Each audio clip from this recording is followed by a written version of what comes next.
paz a todos os irmãos. Vamos estar dando continuidade ao nosso estudo o nosso estudo panorâmico, né, do Novo Testamento. Não é cronológico, né, mas é panorâmico. E nós vamos estar entrando hoje no livro de Atos. Hoje a aula vai ser um pouco maior, talvez ela seja um pouquinho maior do que os irmãos estão acostumados por causa do tamanho do livro e dos assuntos que ele aborda, né? Então nós vamos estar trabalhando hoje em Atos dos Apóstolos e vamos tentar cobrir todo o livro, que é composto de 28 capítulos, tá bom? Então vamos orar primeiro, antes de nós darmos início. Senhor Deus, nós te damos graças, porque o Senhor nos dá mais essa oportunidade. Como está nesse próprio livro que estaremos estudando, no capítulo 17, é o Senhor que nos dá vida, a respiração e tudo mais.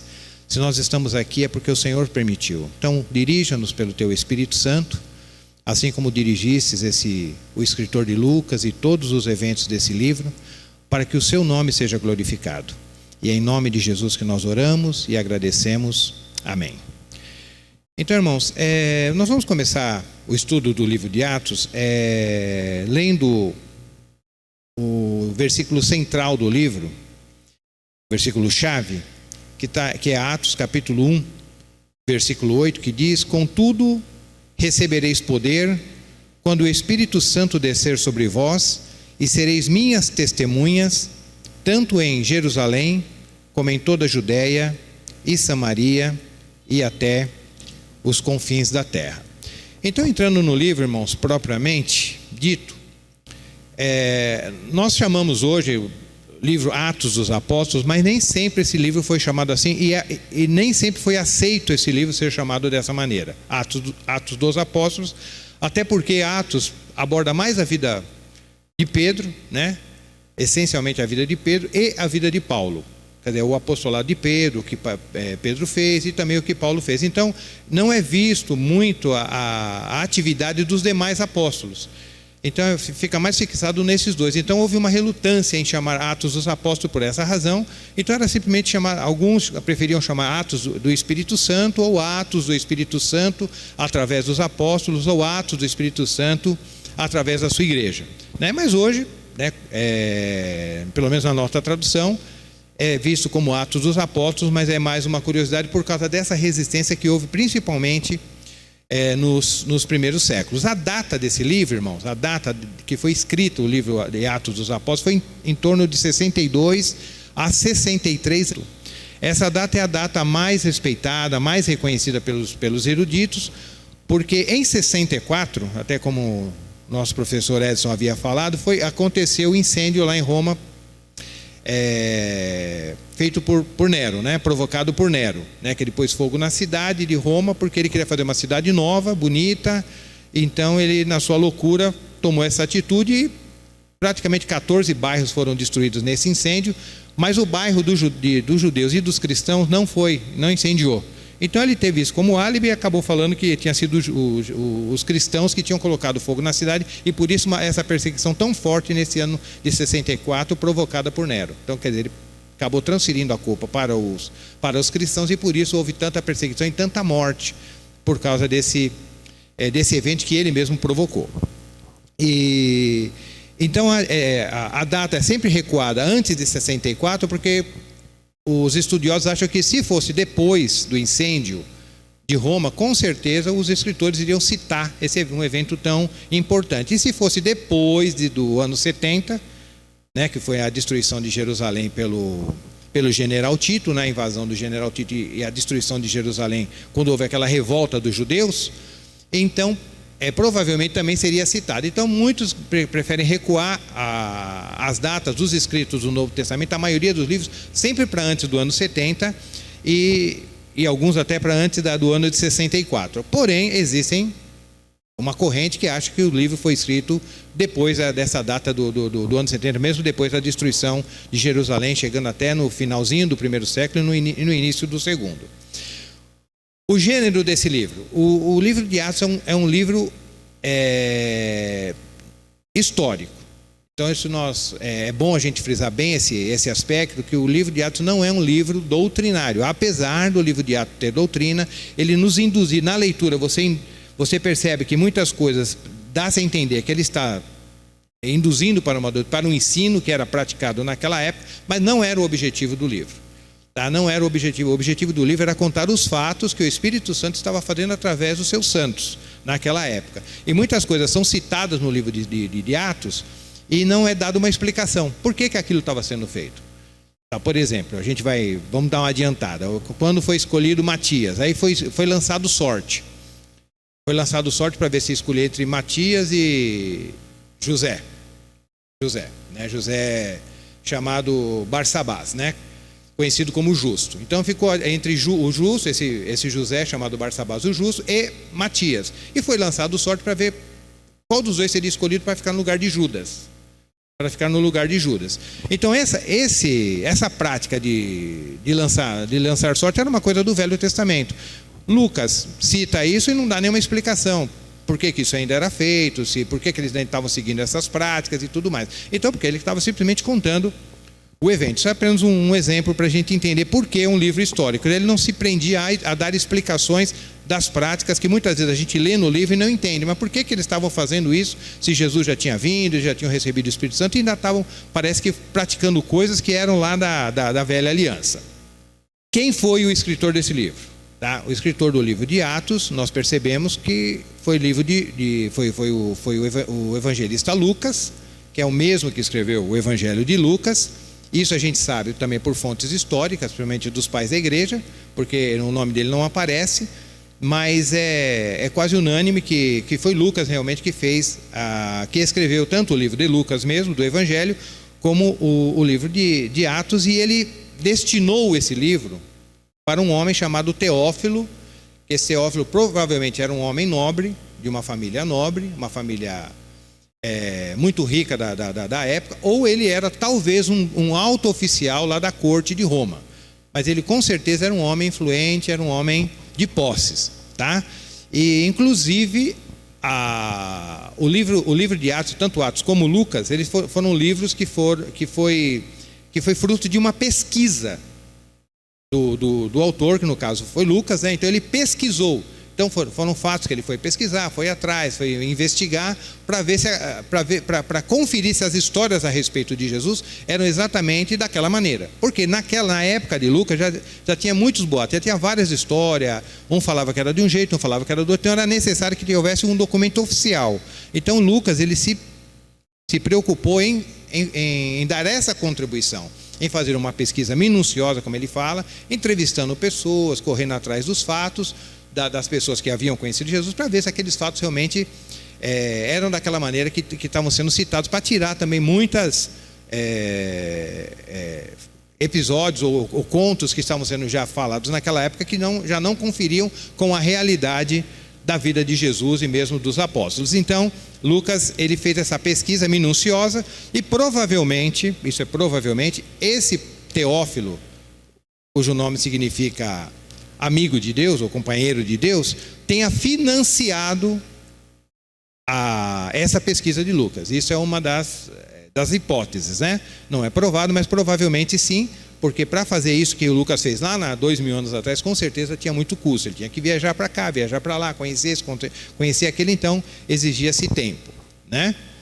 E esse Lucas é o mesmo Lucas que Paulo chama que é o médico amado, que nós temos lá citado lá nas Escrituras.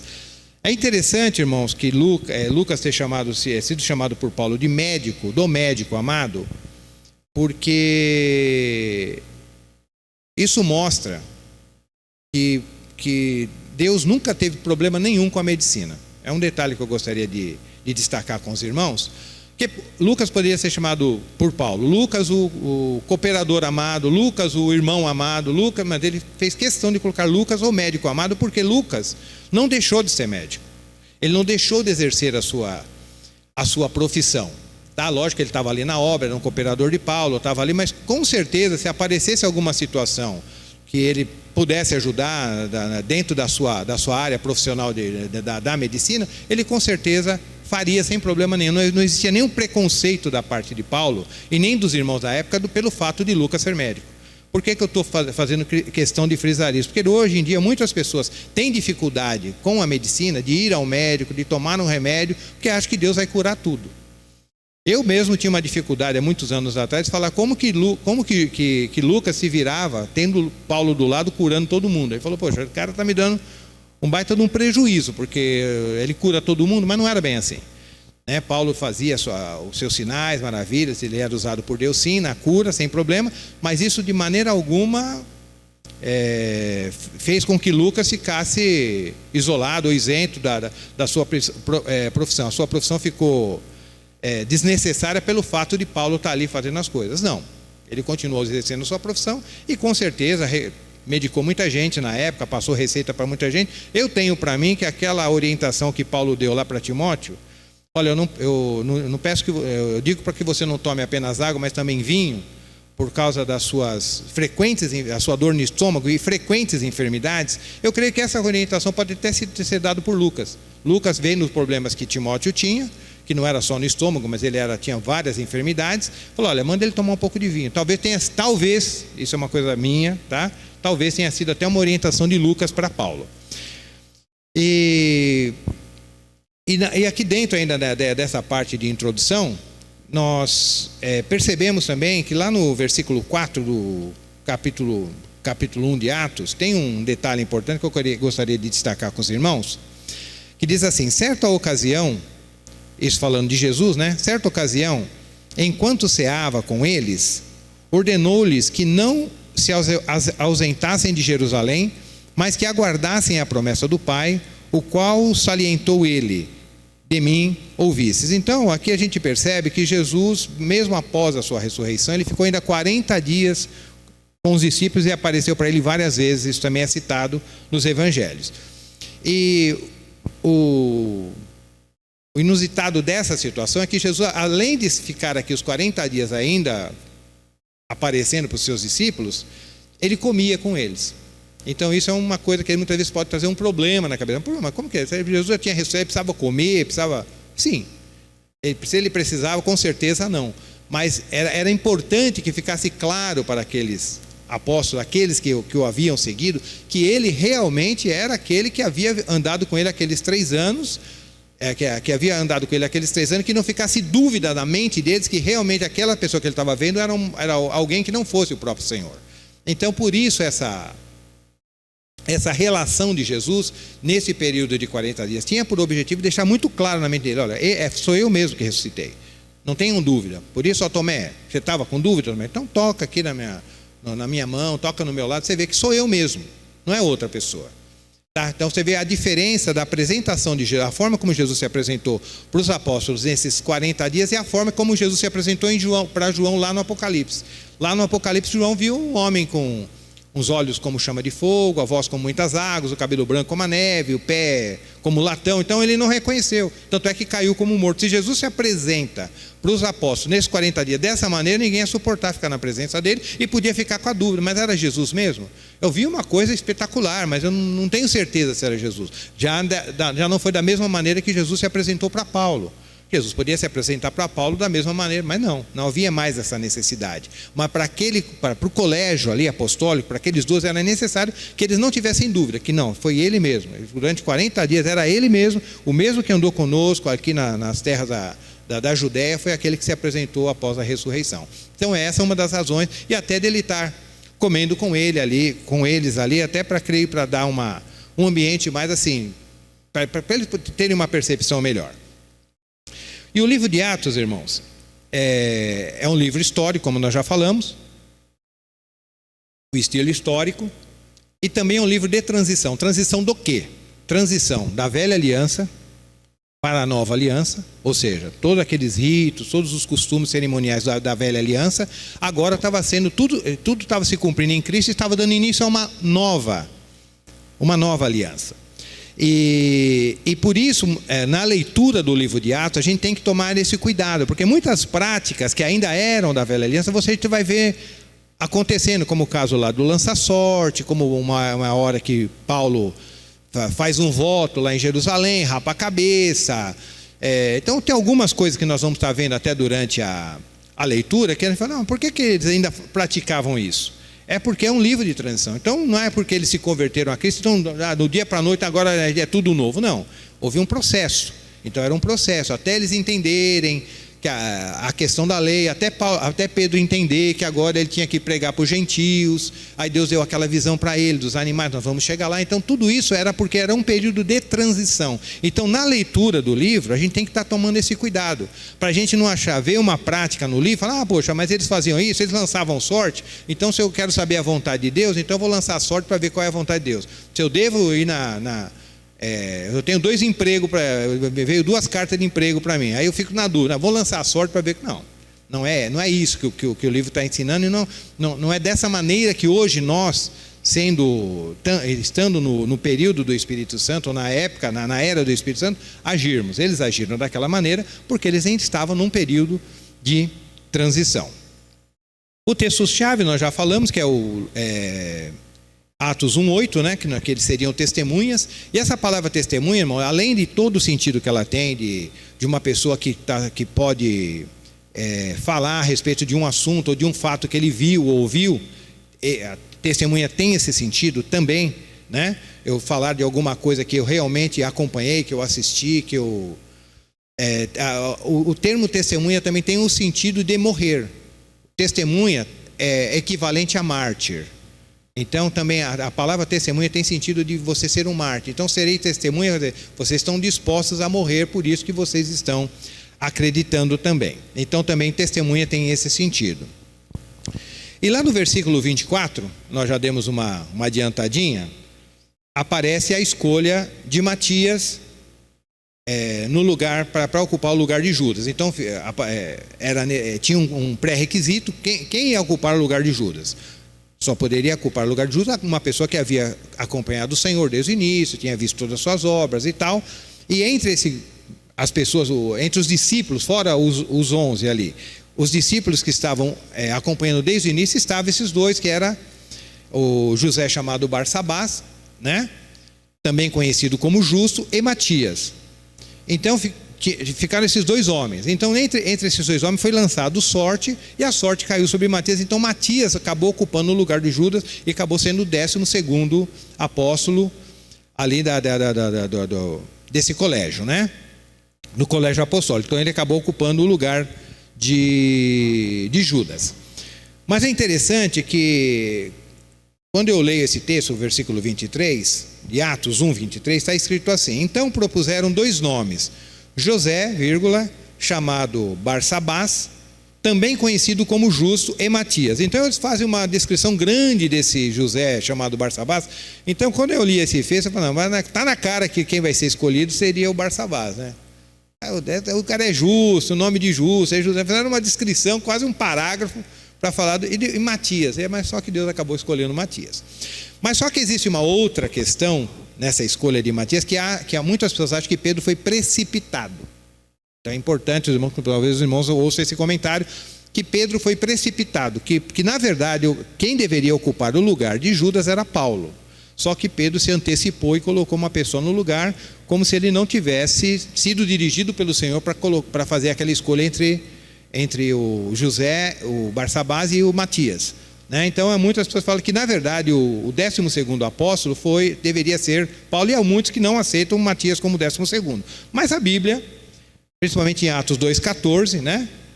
Nós vamos dar uma lida rápida. Atos 2:14 diz assim: aconteceu que, colocando-se em pé juntamente com os 11, isso lá na pregação de Pedro, no dia do Pentecostes, então ele fala que Pedro se levantou juntamente com os 11. Então Matias era considerado um dos 12, realmente foi considerado assim. E lá em Atos 6,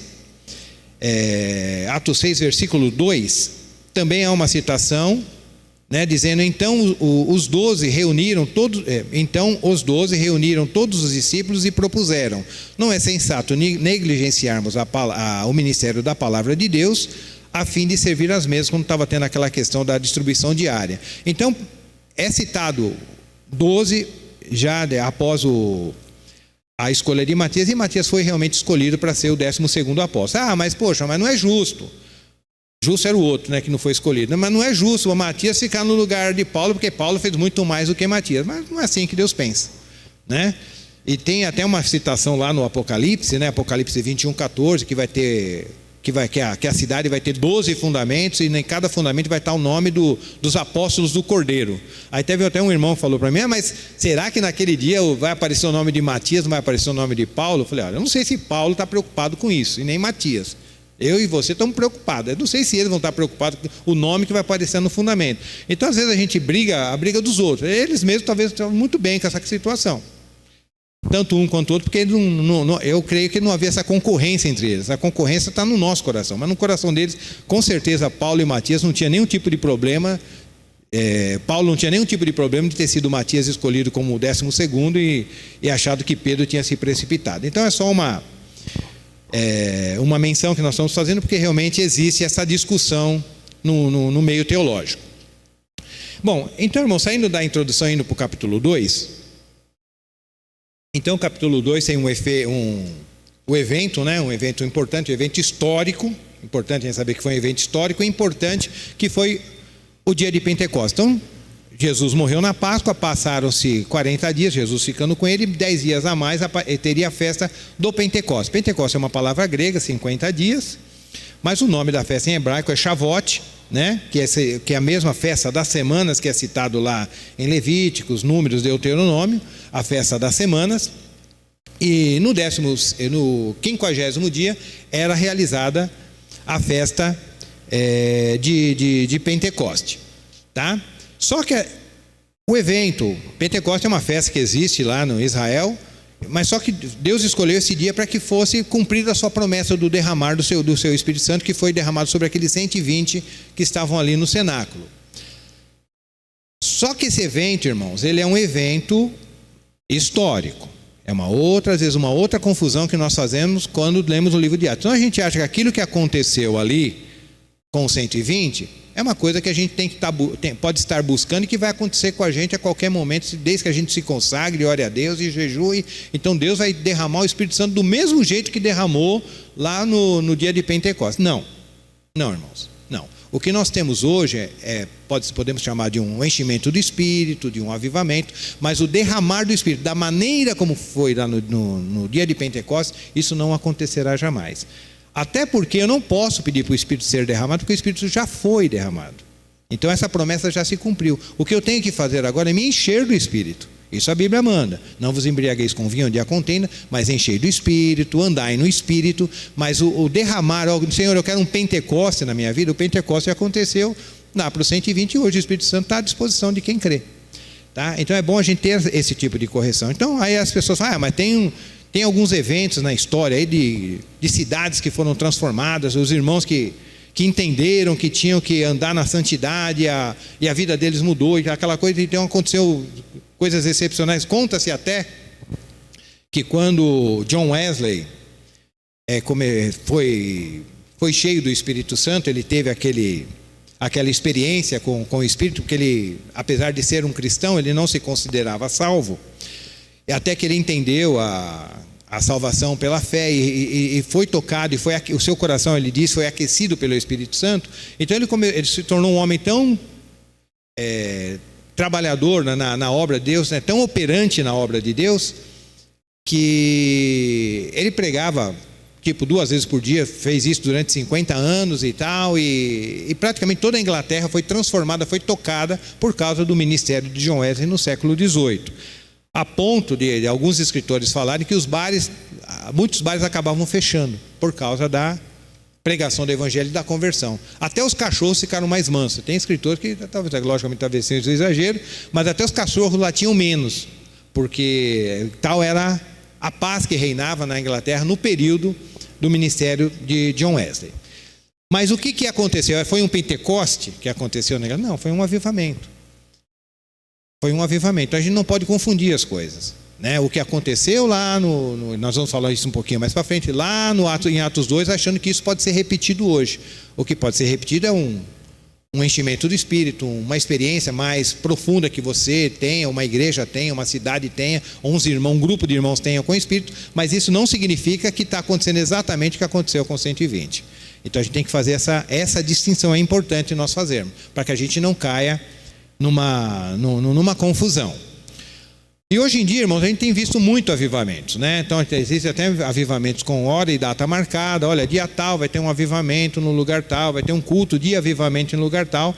E aí a gente pergunta, isso são avivamentos, não são avivamentos? Até bom, já ficou claro que esse evento histórico não acontece, mas essas experiências que as pessoas buscam hoje, na verdade, são bíblicas, são avivamento ou não? Bom, irmãos, a questão é o seguinte: você foi numa reunião e diz que saiu de lá avivado. Uma coisa para saber se realmente é um avivamento bíblico, se é uma experiência bíblica, é saber se isso mudou tua vida. Não se mudou o teu comportamento, o comportamento externo, mas se mudou sua vida, se mudou o teu caráter. Se aquilo que você se aquele pecado que você amava, você deixa de amar. Então isso é um bom sinal para saber se você realmente passou por um avivamento do Senhor. Se realmente você está andando no Espírito, sendo cheio de Espírito. Se a obra do Espírito está operando em você isso. Mudança de caráter, mudança de vida, a sua maneira de falar, a sua maneira de agir, a sua maneira de amar. Ou se apenas essa experiência que você diz que passou ou gostaria de passar, só teve um efeito externo. Mudou a liturgia, mudou a forma do culto lá na sua igreja, mas alguns comportamentos externos, mas internamente você continua sendo a mesma pessoa. Então isso é uma forma da gente saber se nós realmente passamos por um avivamento verdadeiro e bíblico ou não. E lá em Atos 2, Pedro prega para os judeus e prosélitos do mundo inteiro, porque na festa de Pentecostes todos iam para Jerusalém. Era uma das festas da peregrinação, a Páscoa, Pentecoste, Tabernáculos. Eram festas que traziam, além dos judeus ali, os nativos, traziam os judeus de outras nações que estavam espalhadas para estarem participando dessa festa. Então Pedro teve naquele dia a oportunidade de pregar para muitos, não só os judeus ali que viviam em Jerusalém e em Israel, mas também os judeus que vinham de todas as partes do mundo. E por isso aquele fenômeno das línguas que ele conseguia falar e todo mundo conseguia entender. Tá? Nós não vamos entrar nos detalhes dessa experiência, mas nós percebemos que aquela experiência do falar em línguas e todas aquelas pessoas entenderem o seu próprio idioma só aconteceu especificamente ali. Houve outras experiências de línguas citadas no livro de Atos, mas não teve esse efeito. Não teve essa compreensão. As pessoas começaram a falar em línguas, glorificar a Deus, e as pessoas começaram a entender o que ele estava falando ou trazendo algum tipo de mensagem específica para as pessoas que estavam ouvindo. Então, o evento das línguas acontecia, mas não com a mesma, da mesma forma como aconteceu especificamente no livro de Atos. E até porque eles ouviam, a Bíblia fala que eles falavam em línguas e as pessoas compreendiam eles falarem na sua língua nativa, mas quando Pedro levantou para pregar, ele já não pregou em línguas, ele pregou na língua que todo mundo entendia, que na verdade era o grego, provavelmente o grego, né? Eu acredito que ele tenha pregado em grego, que era a língua universal da época, tá? Mas ele não pregou numa língua estranha e todo mundo estava entendendo. Então é bom a gente também fazer essa distinção, tá? Tem que fazer essa distinção. Na hora que Pedro se levantou para pregar, ele pregou na língua deles normal. Lá no versículo 38, também nós percebemos que após a pregação de Pedro houve conversão, né?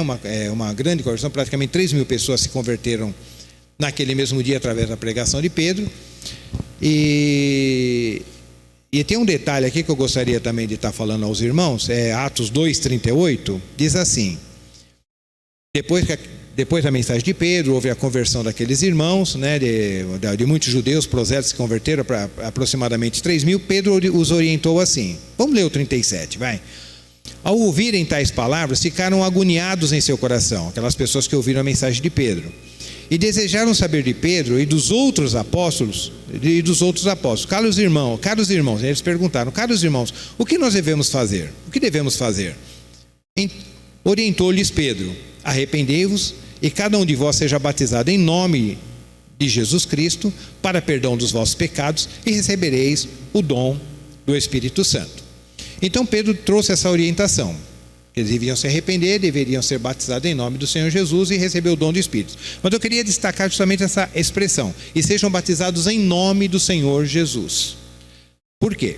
Porque lá em Mateus 28:19 fala que nós devemos ser batizados em nome do Pai, do Filho e do Espírito Santo. E aqui Pedro fala em nome de Jesus em outras partes de Atos também. Então já se criou-se uma divisão no meio da igreja por causa dessa questão. Então fala, mas a gente tem que batizar em nome do Pai, do Filho e do Espírito Santo ou em nome de Jesus? Ah, não, se você foi batizado em nome do Pai, do Filho e do Espírito Santo, então seu batismo foi errado, você tem que batizar de novo em nome de Jesus. Ah, você batizou em nome de Jesus. Então cria-se uma confusão em torno disso. Então qual é o batismo correto? Jesus falou em nome do Pai, do Filho e do Espírito Santo. Então aí está incluído o Pai, está incluído o Filho e o Espírito Santo. Se eu falo em nome de Jesus, você vai ficar com a dúvida. Mas no nome do Pai e no Filho não foi. Então, fazer uma coisa mais completa. Tá? E ali a questão dele ter falado em nome de Jesus é porque a ênfase era o Senhor. A ênfase era Jesus. Ninguém tinha problemas com o Pai. E a questão do Espírito Santo era uma coisa nova ainda. Mas a questão ali, o nome que tinha que ficar em destaque era o nome de Jesus. Porque era por causa do nome de Jesus que tudo aquilo estava acontecendo.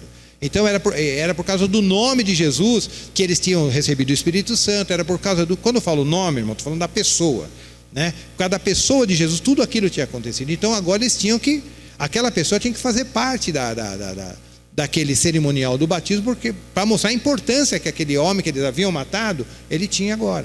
Que ele realmente tinha sido o varão escolhido por Deus para julgar tanto vivos como mortos. Que é o que Pedro também cita no seu sermão. Então, por isso essa questão. Então, não briguemos, irmãos. Se você foi batizado em nome do Pai, do Filho e do Espírito, não fique com essa preocupação na sua cabeça que o seu batismo é porque, não sei o que, na história, mudaram o batismo. Não. Sempre foi assim. O nosso Senhor registrou lá em Mateus. E vamos descansar nossa alma nessa questão, se é que você tem esse problema. Eu espero que não passe até a partir de agora. Mas se o seu batismo foi bíblico, se foi em nome do Pai, do Filho e do Espírito Santo, é bíblico. Indo lá para o capítulo 3, irmãos, do livro de Atos, aí já tem Pedro e João, eles estão subindo no templo para a oração, porque nesse primeiro momento, com aquilo que nós falamos, é um período de transição. Os irmãos, os apóstolos ainda continuavam se reunindo no templo, continuavam orando no templo, a vida normal, porque era a prática deles. Eles não tinham nenhum problema em modificar. A modificação veio por causa da resistência dos judeus, por causa das questões de perseguição, então eles eram obrigados a se reunir mais isolado daqueles que não concordavam. Em épocas de perseguição se reuniam até em caverna, até em cemitério, porque não tinha condição de ficarem em locais muito públicos por causa da perseguição. Mas aqui nesse momento eles ainda iam no templo. E quando eles iam ali no templo, eles passaram e viram uma pessoa que era aleijada pedindo esmola na porta do templo, né? Ali na porta do templo. Aí o homem olhou para Pedro e João e estendeu a mão, ou alguma vasilha que tivesse, para receber a sua esmola, que era uma coisa comum ali, e provavelmente Pedro e João já tinham visto esse homem ali várias vezes também. Mas naquele dia especificamente, o Espírito Santo dirigiu para que eles orassem e curassem aquele homem que tinha aquela enfermidade.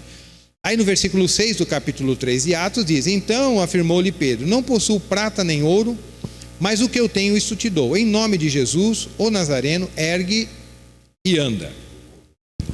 Por que eu estou fazendo um destaque aqui nessa cura de Pedro? Porque ele usou essa expressão: não tenho prata e nem ouro. Isso é uma coisa para nos corrigir, porque lá em Ageu, e é um texto muito usado pelas pessoas que acham que todo crente tem que ser rico, não próspero, mas rico, fala que Deus é dono do ouro e da prata. E Pedro fala aqui que não tinha prata e nem ouro. Então eu não sei se Pedro não tinha a revelação que os irmãos têm hoje. Alguns irmãos têm hoje, que todo mundo, que nós temos que a pobreza é do diabo, e que todos nós temos que saquear o inferno e pegar aquilo que nos foi tomado. Eu não sei se Pedro não tinha essa revelação, ou a revelação de hoje está equivocada. Porque Pedro foi muito claro: eu não tenho prata e nem ouro, mas do que eu tenho eu te dou. Em nome de Jesus, levanta e anda. Mas eles chegaram para um dos pais da igreja, um dos papas, e mostrando lá as construções, né, do Vaticano, e falou para esse pai, né? Pedro falou que não tinha prata e nem ouro, mas graças a Deus hoje nós temos muita prata e muito ouro. Ele falou: mas só que hoje nós não temos o poder que Pedro tinha. Trocou, não sei o que é mais interessante, eu ter a prata e o ouro, ou ter o poder que operava na vida de Pedro e João. E depois da cura desse homem, irmãos, então Pedro entrou dentro do templo. É um outro detalhe importante a gente entender. Pedro entrou no templo, aquele homem ficou pulando de alegria, logicamente foi curado daquela enfermidade, ficou pulando de alegria. E o que acontece? Ele estava pulando de alegria e todo mundo começou a fixar os olhos em Pedro. em João. Por quê? O milagre daquele, logicamente, todo mundo ia ficar admirado, né? E Pedro foi muito sábio nesse momento, que ele falou assim: por que vocês estão olhando para nós? Vocês acham que é por nosso poder, pela nossa virtude que nós realizamos isso a esse homem? Não. Isso aconteceu por causa que o Senhor, o Jesus, o Nazareno, que vocês mataram, então ele sempre frisava, que vocês mataram, que vocês crucificaram, através dele, por causa do poder dele que esse fato aconteceu. E por que eu estou também frisando isso? Para mostrar, irmãos, que a mensagem dos apóstolos, se você ler o livro do Atos, eles faziam muitos sinais, faziam muitos milagres, faziam muitas maravilhas, mas os sinais e as maravilhas nunca foi o centro da mensagem dos apóstolos. Eles nunca faziam da cura o centro da sua mensagem.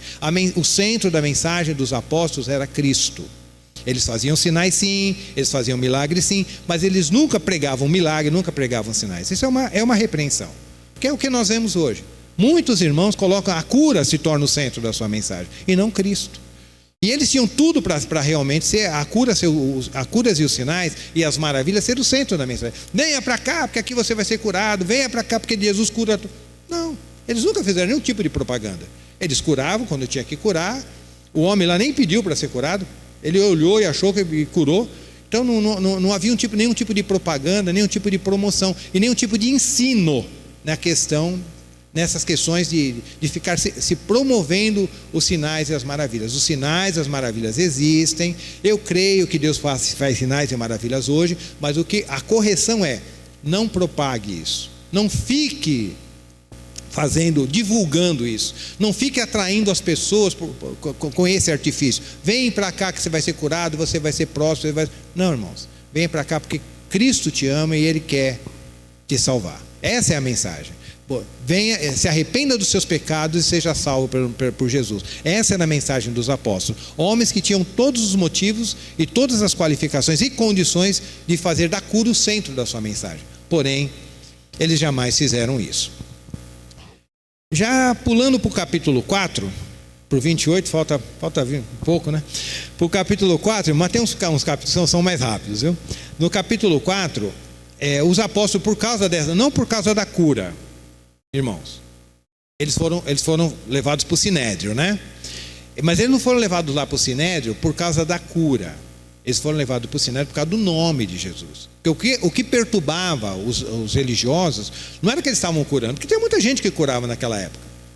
Curava lá, de algum jeito lá curava e fazia suas feitiçarias, sei lá o que, e acabava curando. Até entre os judeus mesmo, religiosos, existiam as pessoas que curavam, exorcistas e tal. Mas o problema não era esse. Não é que eles estavam curando as pessoas. O problema era em nome de quem eles estavam curando. E era isso que os religiosos queriam corrigir, era isso que eles queriam apagar. Era esse nome que eles queriam apagar. E não especificamente que eles parassem de curar. Então eles foram levados lá para o Sinédrio. O Sinédrio os prendeu, até os castigou, né? Mas nem por isso os apóstolos deixaram de continuar a obra que eles iam fazendo, que era a missão que Jesus tinha deixado para eles. Já no capítulo 5, nós já temos um primeiro probleminha dentro da igreja, né, que os irmãos ali todos pegavam as suas propriedades, vendiam e mandavam lá para os apóstolos para que fosse distribuído entre os irmãos, porque a igreja era uma igreja grande, né? Provavelmente segundo alguns relatos, a igreja de Jerusalém chegou a ter aproximadamente 20 mil pessoas. Então existiam muitos pobres, muitos necessitados. Então havia entre os irmãos a generosidade de vender propriedades e estar distribuindo entre os irmãos para que houvesse uma equidade, uma justiça entre eles, né? E todos pudessem viver da melhor maneira possível. E entre essas pessoas que estavam vendendo propriedades estava Barnabé. E também na sequência, no capítulo 5, entrou esse casal, Ananias e Safira, que vendeu a propriedade por um preço e depois, só por uma questão talvez de vaidade deles, foram lá falar para Pedro: olha, Pedro, eu vendi a propriedade por um valor, eu estou dando todo esse valor para ajudar os irmãos aí que são necessitados. Porém, eles tinham vendido a propriedade por uma quantia e mentiram falando que tinham vendido por outro. Não havia nenhuma necessidade deles vender propriedade. não existia nenhuma ordem que eles tinham que vender carro, vender casa para poder sustentar os irmãos. Isso era uma coisa que tinha que ser generosa do coração, mas eles fizeram o quê? Exemplificando, vendia a propriedade por 500 mil. Aí combinou com a mulher, olha, vamos falar para Pedro que nós vendemos por 100 mil ou 200 mil a nossa propriedade. Ficamos com 300 para garantia e damos 200, que é uma baita oferta. Não teve um culto aí que eu falei que eles deram a metade, né? Mas isso foi erro, tá? Quem ouviu a mensagem e ouviu essa vai ver que eu corrigi. Eu já me arrependi. Na verdade, eles não deram a metade, eles deram uma parte. Não sei se foi metade, se foi mais ou foi menos. Mas eles não deram o valor total do valor da propriedade que eles haviam vendido. Até porque não existia nenhuma ordem para isso. Eles fizeram isso talvez para se ficar bem na fita lá com os apóstolos, porque Barnabé tinha feito, então para se aparecer. E acabaram se dando mal. Mas o que eu queria destacar também? Que Pedro, chamando Ananias, que era o marido, falou, olha, você vendeu a sua propriedade por tanto? Ele falou, por tanto. Olha, por que você mentiu para o Espírito Santo? Então você vai morrer e tal, porque você não mentisse a Deus, mas mentisse ao Espírito Santo, e o homem acabou morrendo ali na hora. E depois veio a mulher e aconteceu a mesma coisa. Ela acabou confessando que tinha vendido por um tempo, tinha combinado com o marido, acabou que ela também foi sentenciada pelo Senhor ali na presença de todos da igreja. Só que isso já mostra uma mudança, porque lá no Velho Testamento, quando um homem, o pai, o cabeça da casa, o chefe da família pecava, toda a família morria, era condenada. O caso de Acã e outros casos mais lá que os irmãos conhecem. Mas aqui o julgamento já foi individual. Aqui, se a mulher morresse, a gente saberia que até morreu porque mereceu, né? Porque já tinha até combinado com o marido. Mas não. Pedro deu a oportunidade para ela se arrepender. Então a gente já percebe que a forma de Deus tratar as pessoas e tratar o seu povo já estava começando a modificar. Já não era igual o modelo do Velho Testamento, que o pai pecava, todo mundo ia para vala igual, né? Enforcava um, enforcava todos, já matava a família toda. Não, aqui o julgamento foi individual. Se ela chegasse na hora e se arrependesse, com certeza Pedro iria entender, olha, você pecou contra Deus, vai ser perdoado e tal. Então esse é um detalhe para a gente já começar a perceber nessa questão da transição. Lá no versículo 5 no versículo 15 do capítulo 5 de Atos, acontece um evento também interessante, que como existiam muitos enfermos em Jerusalém, por causa da pobreza, condições sanitárias, então existia muita pobreza, tanto na igreja, tanto dentro da igreja, como nós já falamos, a ponto deles terem que distribuir os bens lá, vender casas para poder manter os irmãos, como fora da igreja. Então existia muita pobreza, então era uma miséria total. Então isso trazia doença e tudo mais. E aí começou-se a haver um hábito ali. Então quando Pedro ia passando pelas ruas, então as pessoas, sabendo que Pedro ia passar por um determinado lugar, levavam os enfermos, e quando a sombra de Pedro passava, curava as pessoas. Aí isso nos faz lembrar também que quando Paulo estava pregando lá em Éfeso, aí ele, lá na escola de uma escola chamada de um certo tirano lá, que era o nome da pessoa, não é que ele fosse tirano, mas ele estava pregando na escola e muitas pessoas eram curadas naquelas reuniões que Paulo fazia ali todos os dias lá nessa escola. A ponto, a Bíblia fala, a ponto das pessoas pegarem o avental de Paulo e os lenços de Paulo e distribuíam para os enfermos, e os espíritos as pessoas que estavam com espíritos imundos eram libertas, as pessoas eram curadas por causa dos aventais e dos lenços de Paulo. A sombra de Pedro curava, os lenços e aventais de Paulo também curavam. Aonde eu quero chegar com isso? Eu quero chegar que isso também não era um ensino. Isso foi uma prática que as pessoas estavam fazendo, mas nunca, jamais foi incentivado isso. Pedro não ficava falando, olha, hoje eu vou passar às 3 horas da tarde, quem quiser ser curado, fica aí na calçada que a minha sombra vai passar. Paulo chegava lá na reunião, olha, hoje eu estou com um avental aqui, se você quiser levar. Não, isso era uma iniciativa deles. Isso era uma prática. Por isso o livro de Atos é um livro histórico. Aqui não está dizendo que eles...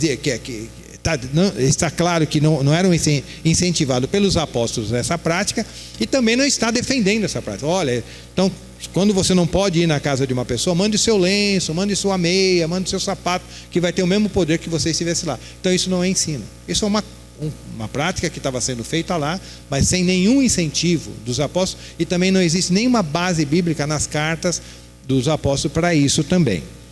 Tá bom, irmãos? Então, nós terminamos aqui no capítulo 5. E na próxima aula nós vamos continuar o 6. Espero que dê para terminar, senão a gente vai ter mais de 2 aulas no livro de Atos. Que Deus nos abençoe.